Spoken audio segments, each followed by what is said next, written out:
that people who were tied to you or your campaign were involved in this broad, brazen scheme to rip off the Minnesota state welfare system. Do you want to respond to that? We obviously had people who were able to donate to our campaign that were involved.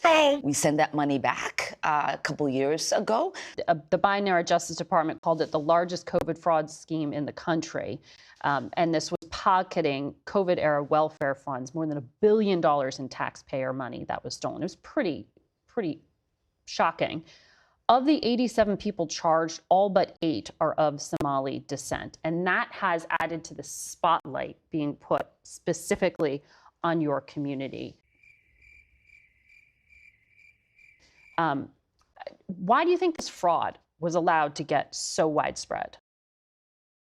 So do you think, though, that there was a failure by the Democratic state government to police itself? This is a brazen, fraudulent activity. How can this amount of money disappear fraudulently without there being alarms being set off? One of the initial defenses by the organization at the heart of the fraud, Feeding Our Future, was to claim the probe was due to racism. Do you think that this was all about negligence, or that it was like political fear of alienating the Somali community? So you have to remember that the woman who led the program is a Caucasian woman. We do know that when the money was stopped, they did sue. The AG, Attorney General Keith Ellison, defended the department in that lawsuit. It was a judge that said it should continue, that money should continue to go out. And so this wasn't something that people were not looking at. Somalis, quote, come from hell. They complain and they do nothing but bitch. And we feel like there is an unhealthy obsession that he has on the Somali community, and an unhealthy and creepy obsession that he has with me.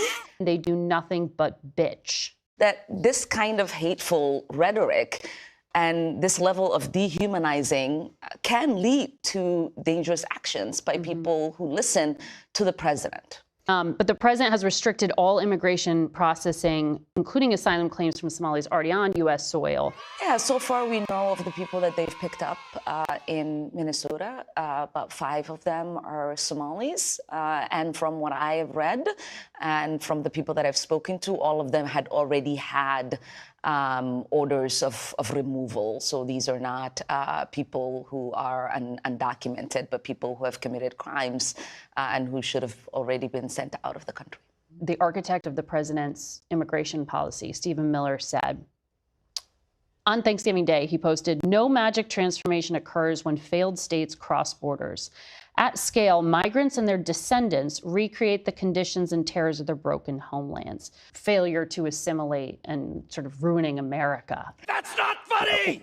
I mean, when I think about Stephen Miller and his white supremacist rhetoric, it reminds me, it reminds me of the way the Nazis described Jewish people in Germany. What?